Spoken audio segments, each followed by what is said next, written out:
On va maintenant parler des exercices qu'on peut faire pendant la respiration du yoni pour prendre bien conscience de son périnée et donc pour avoir une poussée plus effective le jour de l'accouchement. Alors avant toute chose, on s'assoit sur le tapis où on prend un ballon et on va faire la respiration du yoni sans exercice. Donc on inspire, on relâche bien le yoni, on inspire, donc les côtes se soulèvent. Et à l'expire, hop, on contracte le périnée vers le haut. Ok, donc on inspire et on expire en contractant. Voilà. Ensuite, on va passer, on fait ça 1 minute ou 10-15 fois, ça dépend de votre temps. Et là, on va s'allonger par terre en faisant le pont. Alors, les pieds sont pliés. À la largeur du bassin. Ok. Donc on fait à l'inspire, on relâche. Et à l'expire, on contracte le périnée et on lève le bassin. Voilà. À l'inspire, on descend, on relâche. À l'expire, on remonte et on contracte le périnée. On peut faire ça 10 à 15 fois. Voilà. On a un autre exercice. Alors, on va se mettre sur les genoux. On va s'asseoir sur nos pieds. Nos 2 orteils se touchent. Et puis on écarte les jambes comme ça. On peut mettre les mains ici. Donc à l'inspire, on relâche bien le ventre, voilà, et le périnée. Et à l'expire, on remonte le périnée et on monte le bassin.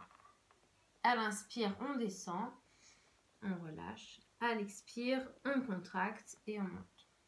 Voilà. Donc ça, c'était un deuxième exercice. Troisième exercice, c'est le coquillage. On se met sur le côté. Donc les jambes sont pliées, on met les 2 genoux l'un sur l'autre et les pieds se touchent. Voilà, les pieds restent collés en fait. Et donc à l'inspire, on relâche. À l'expire, on monte, on contracte le périnée. À l'inspire, on descend la jambe et on relâche. Et à l'expire, on contracte le périnée. Inspire, voilà. Il y a un autre exercice qu'on peut faire aussi. C'est donc là, on va lever la jambe comme ça. Donc à l'inspire, on relâche. À l'expire, on contracte la jambe. Le genou pointe un peu vers le bas. La jambe reste plus ou moins parallèle à cette jambe-là. Ok ? À l'inspire, on descend, on relâche. Et à l'expire, on contracte. Voilà. Donc bien sûr, il faut faire ça des 2 côtés. Hein. La jambe droite et la jambe gauche. Un dernier petit exercice à faire, ça s'appelle le squat. Donc ça, tu connais sûrement. Donc les jambes, les pieds sont parallèles, largeur du bassin. On relâche bien les épaules, le dos est bien droit. On peut mettre ses mains ici si on le souhaite. Donc on inspire, on descend, on relâche le périnée. Et à l'expire, on contracte et on remonte. Ok ? Donc, on inspire, on relâche. Et à l'expire, on remonte. Voilà. On peut aller plus ou moins bas. Hein. Ça dépend de notre force, de notre envie du moment. Voilà. Donc, ça, c'est des exercices vraiment pour prendre conscience de son périnée. Et moi, ça m'a vraiment aidé pour la phase de poussée. C'est la dernière phase de l'accouchement. J'ai pu donner naissance à mon bébé en 3 vagues, alors que donc c'était à peu près peut-être 5 minutes, quoi, 5 minutes de poussée. Et ce qui est vraiment court parce que pour mon premier enfant, j'avais pas de conscience de mon périnée. J'avais dû jamais faire des exercices avec le périnée avant ça.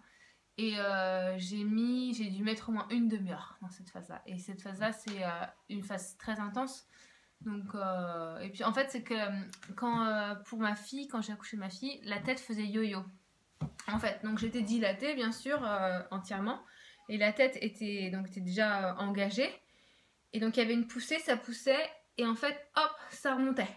Quand la vague s'arrêtait, ça remontait. Donc ça faisait yo-yo, quoi. Alors que là, comme j'avais bien pris conscience de mon périnée et que je me suis bien entraînée, eh bien, donc la poussée, hop, la vague s'arrêtait, je pouvais garder la tête à l'endroit.